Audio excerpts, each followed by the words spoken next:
Sa simula ng kwento, makikita natin ang dalawang batang lalaki na naglalaban. Silang dalawa ay nagsasanay sa loob ng lunan ng pagsasanay. Habang naglalaban, ang batang nakatayo sa harap ay nagpakawala ng isang malakas na suntok sa braso ng kabilang bata, na naging sanhi upang mapaatras ng bahagya ang pangalawang bata. Habang hinihimas ang kanyang braso sa sakit, sinabi niya ng may pagniwi. Ang sakit yun, at pagkatapos ay tumingin ng diretsyo sa batang nasa harap niya at nagsabi, "Su-hong, muli na namang humusay ang iyong Vajra Fist.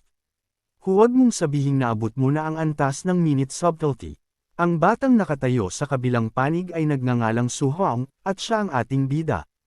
Nasa ayos pa rin siya ng pakikipaglaban, tumatagaktak ang pawis mula sa kanyang katawan, at mukhang bahagyang pagod. Nang marinig niya ang mga salita ng kabilang bata, ngumiti siya at sumagot. "Kakatapos ko lang pagdaanan ang 2 araw. Ang minute subtlety ay isa sa mga antas ng pagkadalubhasa sa sining ng pakikipaglaban sa mundong ito. Anumang teknik sa pakikipaglaban ay maaaring hatiin sa 5 antas. Ang mga pangalan ng 5 antas na ito ay baguhan, minute subtlety, mastery, great mastery, at perfection." Matapos marinig ang mga salita ni Su-hong, ang bata ay nagpakita ng kahanga-hangang kilos at nagsabi, "Grabe, pagdating sa Vajra Fist, wala nang sinuman sa buong klase ang tatalo sa iyo." Pagkatapos, ang ating bida na si Su-hong ay muling bumalik sa kanyang ayos sa pakikipaglaban at masiglang nagsabi, "Sapat na ba ang pahinga mo? Kung tapos ka na magpahinga, simulan na natin muli ang pagsasanay." Nang marinig ito, sumigaw ang bata, "Hoy, sobrang sipag mo sa pagsasanay, hindi na ako mananatili rito. Uuwi na ako para kumain. Hindi na ako magsasanay." Sa loob ng bulwagang iyon, marami pang ibang estudyante ang nagsasanay din. Eksakto namang may nagbukas ng pinto at pumasok. Ang batang kasama ng ating bida sa pagsasanay ay kinuha ang kanyang bag at nagsimulang maglakad palabas ng silid. Nang makita niya ang taong pumapasok sa pinto, sinabi niya, "Paalam po, Guru Lei." Nang marinig ito, sinabi ng guro sa kanya, "Ayusin mo muna ang iyong damit bago ka umalis." Pagkatapos, tumingin ang guro sa ating bida at nagsabi, "Su-hong, sa wakas ay nahanap din kita. Hindi ba't mag-a-apply ka para sa martial arts division? Hindi mo pa nababayaran ang 30,000 yuan na bayad sa rehistrasyon. Ang huling araw ng bayaran ay sa susunod na Lunes." Habang sinasabi ito, lumapit ang guro sa ating bida. Nang marinig ang mga salita ng guro, ang ating bida ay nagsalita ng may bahagyang malungkot na ekspresyon. "Guro, hindi po ba ninyo ako mabibigyan ng ilan pang araw?" Sa pakikinig dito, sumagot ang guro, "Alam kong dumaranas ng hirap ang iyong pamilya, ngunit wala akong magagawa. Ang panuntunan ay panuntunan." Nagpatuloy ang pagsasanay ng ganoon, at naging malalim na ang gabi. Sa buong luna ng pagsasanay, ang ating bida na lamang ang natira, nag-iisa sa kanyang pag-iinsayo. Habang nagsasanay, patuloy niyang iniisip ang bayad sa rehistrasyon na 30,000 yuan. At nararamdaman niyang ang 30,000 yuan ay isang napakalaking halaga. Habang nangangalit ang kanyang mga ngipin, nagpatuloy siya, na nag-iisip sa kanyang sarili. "Noong ako ay 3 taong gulang pa lamang, namatay ang aking mga magulang sa isang sakuna ng mga mababangis na halimaw. At simula noon ay nanirahan na ako kasama ang aking tito at tita. Matapos nilang matuklasan ang aking talento sa pakikipaglaban, hindi sila nag-atubili sa pagsuporta sa aking pagsasanay. Tutal, sa panahong ito natalamak ang mga mababangis na halimaw. Ang mga martial practitioners ay isang propesyon na may tiyak na mataas na kita. Nagsasanay ako para magkaroon tayong lahat ng magandang buhay. Subalit ngayon ay pinapahirapan ko lamang sila." Pagkatapos nyun, lumisan na rin siya sa silid ng pagsasanay at nakarating sa kanyang tahanan. Ipinark niya ang kanyang sasakyan, at nang bubuksan na niya ang pinto ng bahay, narinig niya ang kanyang tito at tita na nag-uusap sa loob. Una, may nagsabi, "Hindi ba't malapit na ang bayaran ng renta? Magkano pa ang kulang natin?" Bilang tugon, sinabi ng isa pang tao, "Makinig ka, maaari nating ipagpaliban ang renta, kaya bayaran muna natin ang registration fee ni Little Hong." Napakagaling ng talento ni Little Hong. Tiyak na magtatagumpay siya sa buhay. Hindi natin dapat hadlangan ang bata. Habang sumisilip sa loob ng bintana, nakita niya ang kanyang tita na sinasabi sa kanyang tito. Ititigil ko na rin ang pag-inom ng aking gamot. Hindi naman na ito gagaling pa. Malaking tipid din iyon. Bilang tugon, sinabi ng asawa nito sa kanya. Hindi maaari, kukuha na lang ako ng isa pang trabaho. Manatili ka sa bahay at magpagaling. Huwag mo nang intindihin ang ibang bagay. Nakatayo ang ating bida sa labas, nakikinig sa usapang ito, habang nakadarama ng lungkot at kawalan ng pag-asa. Gayunpaman, pinigilan niya ang kanyang emosyon, binuksan ang pinto, at naglakad ng diretso papasok habang sinasabi. Tito, tita, narito na po ako. Nang makita siya, sinabi ng kanyang tita. Diyos ko, nag-eensayo ka na naman hanggang gabi. Pagod na pagod ka na. Nang marinig ito, sinabi ng ating bida sa kanyang tita. Tita, hayaan niyo na po. Ako na ang bahala sa lahat. Pagkarinig nito, sinabi ng kanyang tita. Akala mo ba ay hindi ko kaya ang munting gawaing ito? Magmadali ka na sa iyong silid at magpahinga. Kung hindi ay wala kang lakas para bukas. Pagkatapos ay sinabihan din siya ng kanyang tito na makinig sa kanyang tita at magpahinga na. Sumunod ang ating bida sa kanila at pumunta sa kanyang silid upang magpahinga. Nakahiga sa kanyang kama, seryoso siyang nag-iisip, Tito, tita, higit pa sa sapat ang isinakripisyo ninyo para sa akin. Mula ngayon, ako na ang lulutas sa sarili kong mga problema. Para sa isang Marshall cultivator na nagnanais kumita ng 10,000 Sa loob lamang ng ilang araw, iisang lugar lamang ang pwedeng puntahan. Pagkatapos, ang kwento ay lumipat sa susunod na araw. Makikita ang isang gusali, at sa loob nito ay may isang underground fighting club kung saan tuloy-tuloy ang mga laban. Isang malaking grupo ng mga tao ang nagtipon sa loob upang manood ng mga underground na laban na ito.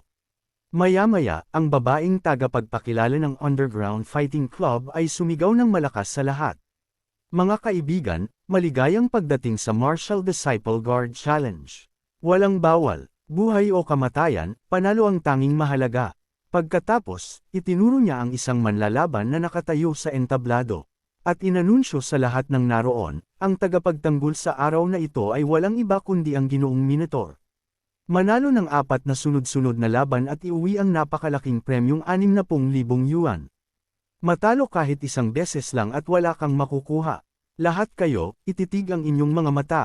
Ang manlalaban na nakatayo sa entablado sa tabi ng tagapagpakilala, na handa ng lumaban, ay nakasuot ng maskara ng Minotaur. Ang manlalabang ito ay walang iba kundi ang ating bida. Nang marinig ang mga salita ng tagapagpakilala, nagsimulang magbulungan ang mga manunood. Sabi ng isa, sino ito? Ngayon ko lang siya nakita. May nagsabi naman, mukhang isang baguhan na napunta rito para mamatay. Dagdag pa ng isa, isang baguhan na sasabak agad sa isang defense challenge. Para lang siyang nag-imbita ng sariling kamatayan. Patuloy ang pag-uusap ng mga manunood. Samantala, siniko ng babaeng tagapagpakilala ang ating bida at sinabing, Hoy bata, painitin mo ang paligid, pasiglahin mo ang mga tao. Nang marinig ito, tinanong siya ng ating bida, paano ko pasisiglahin ang mga manunood? Wala akong alam sa mga ganitong bagay. Sa narinig na iyon, sumagot ang tagapagpakilala, hamunin mo sila, magsalita ka ng masama, at pagkatapos ay sinabi sa sobrang inis, ang kukulit talaga ng mga baguhang ito. Kailangan pang ituro ang lahat. Pagkatapos ay sinabi ng ating bida, sige, naintindihan ko ang sinasabi mo. At habang nakatingala, sumigaw siya ng malakas. Sa antas na mas mababa sa martial practitioner realm, ako ay hindi matatalo. Lumapit kayo rito, kayong mga mahihina.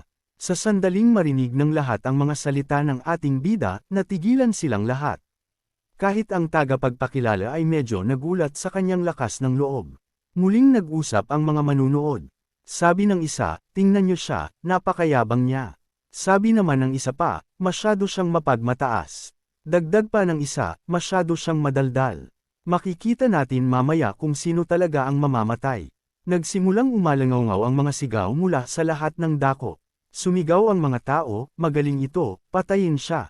Ang iba naman ay sumisigaw ng, durugan ng Minotaur na iyan. Masyado siyang madaldal. Ang mga tao ay punong-puno ng enerhiya, lahat ay sumisigaw ng malakas. Pagkatapos ay sinabi ng tagapagpakilala, sige, simulan na natin ang laban. Samantala, nakatayo ang ating bida sa entablado. Mukhang seryoso habang nag-iisip, hindi katakatakang ito ang underground arena. Nakakasakal ang pagnanais nilang pumatay. Ngunit ito lamang ang tanging paraan para mabilis kong makuha ang pambayad sa matrikula. Sana ay kayanin ng aking Vajra Feast na itawid ako sa ilan pang panalo. Maya-maya, may isang umakyat sa entablado. Ang kalabang manlalaban ay nakasuot din ng maskara. Sa sandaling dumating siya, sinabi niya sa ating bida, mayabang na hangal, lalaruin kita ngayon at pagkatapos ay papatayin kita. Habang nakikita siya sa entablado, napangiti ang ating bida at nag-isip, malakas ang kanyang dating, ngunit ang kanyang ibabang bahagi ay hindi matatag, mukhang madali siyang talunin. Sa sandaling iyon, sumugod ang kalaban patungo sa ating bida upang umatake at sinabing, ano ang ipinapangarap mo riyan? Naghanda siya ng isang malakas na suntok patungo sa ating bida. Gayunpaman, agad na kumuha ng posisyong panglaban ang ating bida at tinamaan ang panga ng kalaban gamit ang kanyang palad. Sa isang atake lamang na iyon, ang kalaban ay tumilapon at bumagsak sa malayo. Na nagtapos agad sa laban. Sumigaw ang ating bida, sino ang susunod? Nang makita ito, inanunsyo ng tagapagpakilala, ang Minotaur ay nanalo sa unang laban. Ang tagumpay ng ating bida ay muling nagpasigla sa mga manunood, na sumisigaw na siya ay napakatindi. Pagkatapos noon, ang pangalawang manlalaban ay umakyat sa entablado. Sa sandaling dumating siya, sinabi niya sa ating bida, nanalo ka lang dahil sa swerte, ngunit ang swerte mo ay magiging malas laban sa akin. Nang marinig ito, lumingon sa kanya ang ating bida at sumenyas gamit ang kanyang kamay, na nagpapahiwatig na mauna itong umatake. Habang ginagawa ito, nag-iisip siya, base sa kanyang pangangatawan. Ang taong ito ay mukhang mahusay. Perpekto siya para subukan ang lakas ng aking Vajra Fist. Nang makita ang hudyat, sumugod ang kalaban ng mabilis at inatake ang ating bida ng isang suntok. Sumagot ang ating bida ng sarili niyang suntok. Nagbanggaan ang kanilang mga kamao, at agad na naramdaman ng kalaban ang lakas sa likod ng suntok ng ating bida at nag-isip. Anong nakakatakot na lakas ng suntok? Mas malakas ang suntok niya kaysa sa akin. Bago pa man siya makapag-isip ng malalim, pinasabugan siya ng ating bida ng 3 o 4 na sunod-sunod na suntok sa mukha. At agad na sinundan ito ng isang napakalakas na sipa sa kanyang tiyan. Sa isang sipang iyon, tumilapon ang kalaban palabas ng arena. Sa sandaling makita ito ng mga manunood, muli silang nasasabik. Sumisigaw na kamangha-mangha ang nangyari at napakalakas ng bida. Sa itaas ng entablado, matapos talunin ang kalaban, hinamon ng ating bida ang susunod.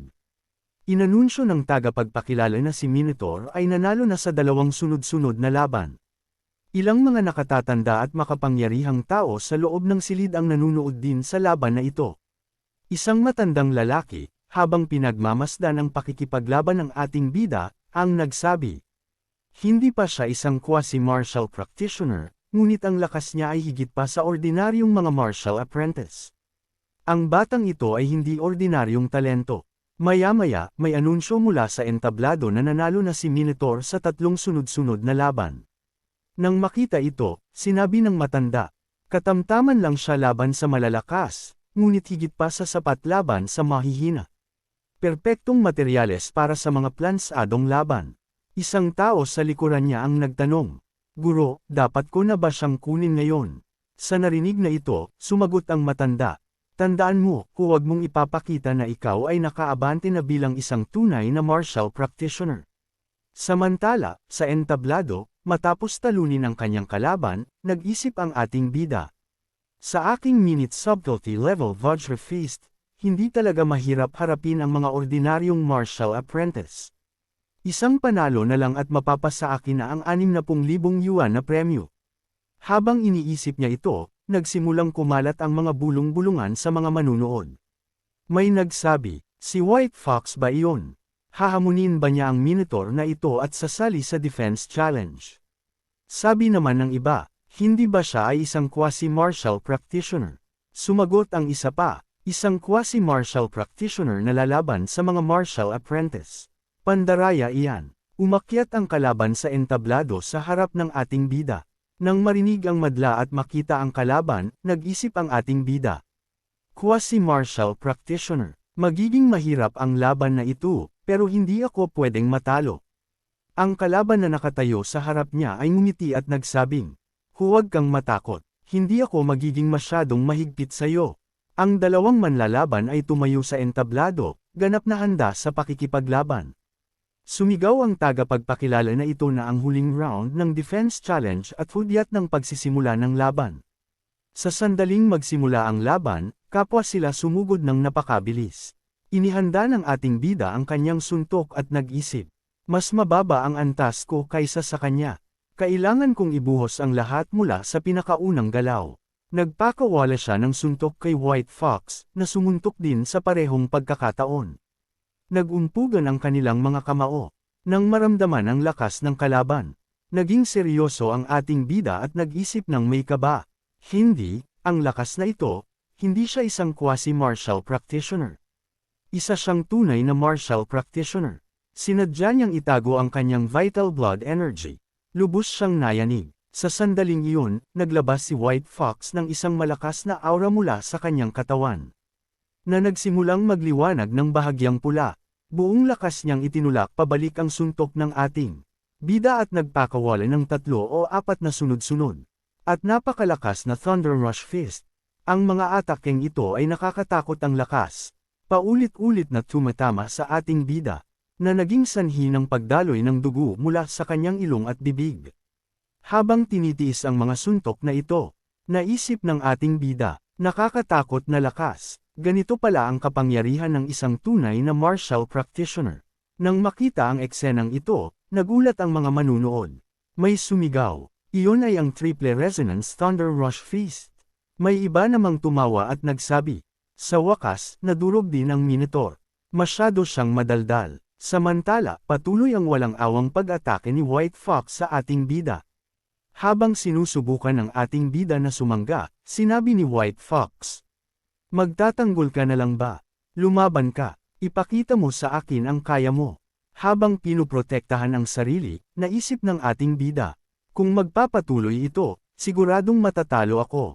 Kailangan kong makahanap ng butas para makaganti. Maya-maya lang, isang suntok ang bumasag sa kanyang depensa at direktang tumama sa kanyang mukha, na nagpadala sa kanya ng paatros. Naging napakasama ng kanyang kalagayan. Nahihirapan na siyang huminga. Nagsisimula ng pumikit ang kanyang mga mata, at sa kanyang galit ay naisip niya, "Lintik, nawawala na ang malay ko." Sa sandaling iyon, humakbang si White Fox pasulong. Itinapak ang kanyang paa sa mukha ng ating bida, at sinabing, "Pare, wala kang makukuha kahit 1 sentimo sa premyo ng laban na ito."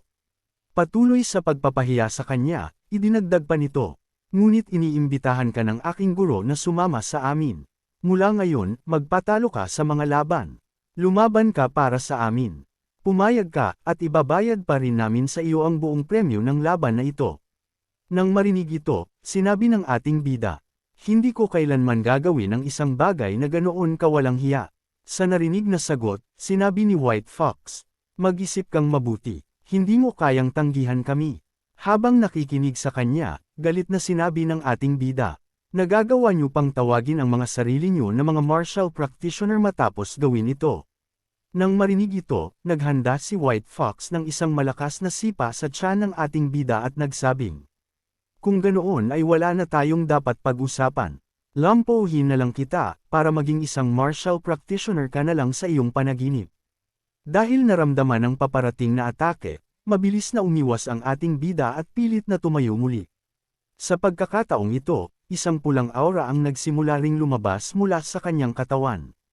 Habang tumatayo, bumulong siya. "Hindi ako pwedeng mabuwal dito. Hindi ako pwedeng matalo rito." Nang makita siyang nakatayo muli, nagulat si White Fox at nag-isip. Ano, tinanggap niya ang buong lakas ng Thunder Rush Fist. Pero nakakatayo pa rin siya. Halos mawalan na ng malay ang ating bida. Naaalala ang mga nakaraang alaala habang sinasabing, "Magiging isang martial practitioner ako. Hindi ko hahayaang masayang ang lahat ng sakripisyo ni na tito at tita. Pagkakalooban ko sila ng magandang buhay. Pero kailangan ko bang talikuran ang dangal ng isang martial practitioner? Hindi ko kailanman tatanggapin ang ganoong uri ng kinabukasan." Sa sandaling iyon, isang system panel ang lumitaw sa kanyang harapan. Na nagpapakita ng mga salitang, "Kung gayon, para sa iyong pamilya, ano ang handa mong ibigay?" Matapos basahin ang mga salita sa panel, sinabi ng ating bida, "Para sa aking pamilya, handa kong itaya ang lahat." Sa sandaling sabihin niya ito, isang malakas na aura ang sumabog mula sa kanyang katawan. At ang kanyang mga mata ay nagsimulang magliwanag ng kulay pula. Pagkatingin ng ating bida sa system panel at pagpayag dito, isa pang abiso mula sa system ang lumitaw, na nagtatanong kung handa ba siyang bayaran ang presyo. Bilang tugon, sinabi ng ating bida, na oo, na kaya niyang gawin ang lahat para sa kanyang pamilya. At handa siyang itaya ang lahat. At dito nagtatapos ang Chapter 1.